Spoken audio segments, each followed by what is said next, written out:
Santiago capítulo 2, versículo 1 dice: Hermanos míos, que vuestra fe en nuestro glorioso Señor Jesucristo sea sin acepción de personas. Hola, buenos días, bendiciones para todos, bienvenidos a Amor por la Palabra. Hemos estado estudiando la carta de Santiago y en el capítulo 1 decíamos que Dios prueba nuestra fe. ¿Y cómo la prueba? A través de todas las circunstancias y situaciones difíciles que vienen a nuestra vida. Dijimos también que en medio de esas pruebas nosotros debemos pedirle a Dios la sabiduría para poder comprender lo que Dios está haciendo en nosotros.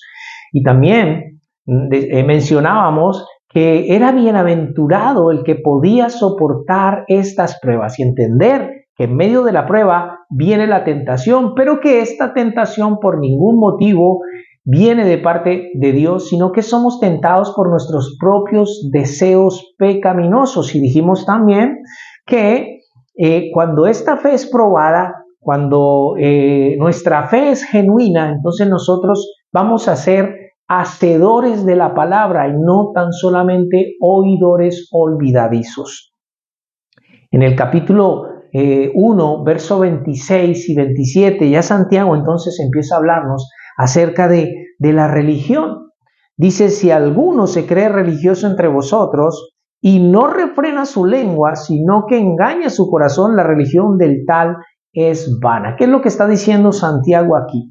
Está diciendo que si nosotros, como en el versículo 19 había dicho, que seamos prontos para oír, tardos para hablar, si nosotros no tenemos en disciplina esta área de nuestra vida, entonces nosotros, aunque digamos ser religiosos, porque dice si alguno se cree religioso, seguro dentro de esta congregación había muchos que afirmaban ser religiosos o espirituales o tener una fe muy genuina y fuerte en el Señor, pero no refrena su lengua. Lo que va a pasar con esto es que se engaña a sí mismo. No solamente se engaña a sí mismo, sino que seguro tiene a mucha gente a su alrededor engañada por su propio corazón. Ahora, finaliza diciendo: la religión del tal es vana. Ni su espiritualidad, ni su religión, ni su fe son verdaderas. Entonces, ¿cuál es la verdadera religión, Santiago? Porque nosotros queremos saber eso. Eso es importante para nosotros como creyentes. Verso 27. La religión pura y sin mácula delante de Dios el Padre es esta. ¿Cuál es? Visitar a los huérfanos y a las viudas en sus tribulaciones y guardarse sin mancha del mundo. Cuando nosotros decimos tener una verdadera fe y una verdadera espiritualidad y religión, esta se va a demostrar o se va a reflejar en nuestro comportamiento con las personas que tenemos a nuestro alrededor, especialmente con aquellas personas que son menos favorecidas en la vida. Ahora, cuando entramos al capítulo 2, entonces Santiago entra diciendo: hermanos míos, que vuestra fe en nuestro glorioso Señor Jesucristo sea sin favoritismos. Y pone un ejemplo que podríamos considerar, o dicen algunos estudiosos, que tal vez esta era una situación real dentro de esta congregación o iglesia, dentro de estos hermanos en la fe a los que Santiago les estaba escribiendo.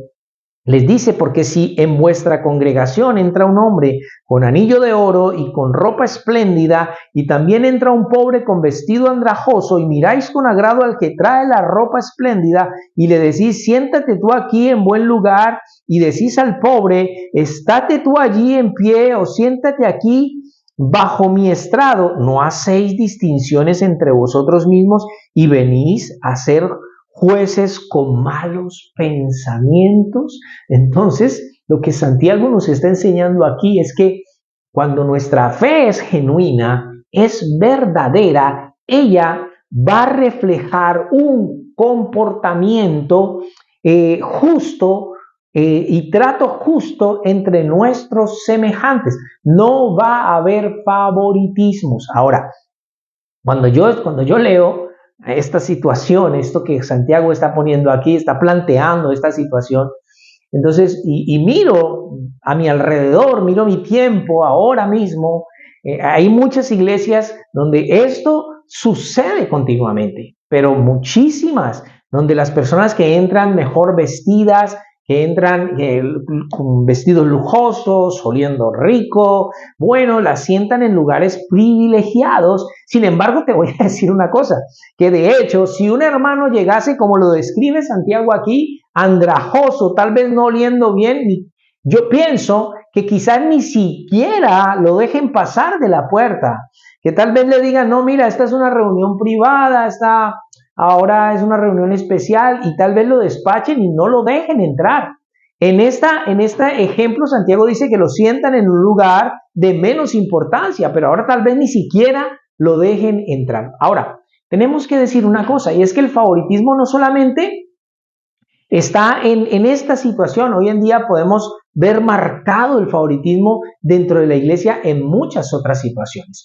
Como por ejemplo, si hay personas que han estudiado más que otras, que tienen títulos, que tienen mejor posición social, ¿no? Que son más intelectuales, entonces muchas veces yo quiero que sea mi discípulo. O yo voy a tomar a esta persona que tiene estas características extraordinarias. Ahora, si tiene un cargo político o si es una persona que sale por la televisión, algún actor o un cantante famoso, a veces de hecho reducimos los requisitos para ponerlos a ministrar dentro de la iglesia, pararlos en el púlpito y muchas cosas más porque hay favoritismo. Ahora, no hacemos eso con las personas comunes y corrientes dentro de la iglesia. Cuando nosotros demostramos ese comportamiento, estamos mostrando una imagen de Dios errónea al mundo que nos rodea, porque es que el Señor no es así. Esas no son las características de Dios. Si nosotros leemos Deuteronomio 10:17, en este versículo,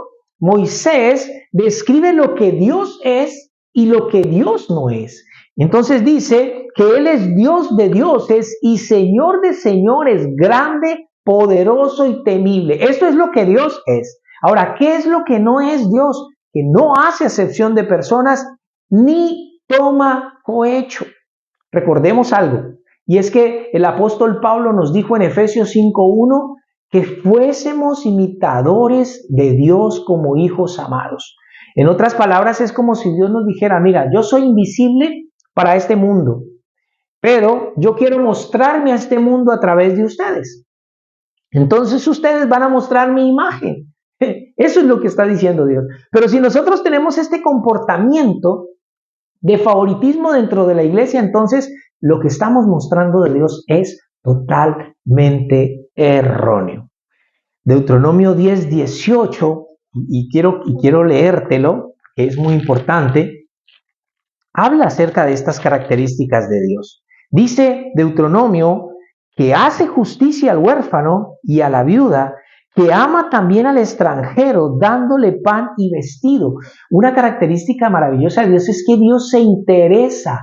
Para Dios es importante la viuda, el huérfano, el extranjero. Para Dios es muy importante estas personas. Y cuando estas personas dentro de una iglesia, en vez de ser bien tratadas, cuidadas, protegidas, porque es que Dios lo manda en su palabra, entonces nosotros estamos muy errados y equivocados acerca de quién realmente es Dios. Y no estamos reflejando a este mundo caído la imagen de Dios en nosotros. Ahora, era una característica también de nuestro Señor Jesucristo. En Mateo capítulo 22, cuando vienen algunos de parte de parte de los fariseos y todos estos que solían probar al Señor, dice allí en Mateo 22:16, dice, y le enviaron los discípulos de ellos, de los herodianos, diciendo, Maestro, sabemos que eres amante de la verdad y que enseñas con verdad el camino de Dios y que no te cuidas de nadie porque no miras la apariencia de los hombres. Era una característica de Jesucristo. Él era así. Jesucristo no se fijaba en la apariencia de los demás, no. Y él no era que según la apariencia los trataba. Para Jesús todas las personas eran importantes. Entonces, a ver, es algo que nosotros tenemos que tener claro hoy, ¿sí? Nosotros hoy debemos imitar a nuestro Señor Jesucristo. Pablo dijo, sed imitadores de mí, así como yo ¿de quién? De Cristo. Entonces, cuando yo veo todo esto, cuando veo esta enseñanza del apóstol Santiago aquí y veo este comportamiento, entonces, ¿qué es lo que demuestra esto? Y te voy a decir algo, no solamente lo que estaba pasando en este tiempo cuando Santiago escribió esta carta, sino lo que está pasando hoy en muchas iglesias. Cuando vemos este comportamiento en creyentes, en personas que dicen ser cristianas, que dicen amar, profesar una fe, amar a Dios, pero se comportan de esta manera, tienen este tipo de favoritismo que de hecho nosotros a lo amplio de la escritura lo vemos también en la historia de Isaac, cómo Isaac favoreció a Esaú, Rebeca favoreció a Jacob, dentro de la familia de Jacob, Jacob también favorecía a José más que a sus demás hijos, y vemos todo lo que esto produce, porque esto nunca trae nada bueno. Cuando yo veo este comportamiento, lo que este comportamiento está reflejando en la vida de este tipo de creyentes, que no tiene una religión pura, que no tiene una religión verdadera, es que, número uno, su fe no ha sido una fe que ha pasado las pruebas del Señor. No tiene la sabiduría de Dios porque tal vez no le pide la sabiduría de Dios. Si es un varón, una varona, no soporta las pruebas que el Señor trae a su vida y fácilmente cae en la tentación que viene en medio de la prueba y, ¿sabes qué va a hacer? Va a culpar a otros cuando peca, cuando hace algo malo o incluso va a pecar directamente a Dios. Pero también, ¿sabes qué es lo peor? Que este tipo de creyente que tiene este comportamiento no es un creyente hacedor de la palabra de Dios, sino que es tan solamente un oidor olvidadizo. Es ese que se mira en el espejo, se va y se olvida quién era. Porque el que es un verdadero creyente, el que es un hacedor de la palabra, entonces es una persona que no tiene favoritismos con nadie. Un abrazo fuerte para todos y bendiciones.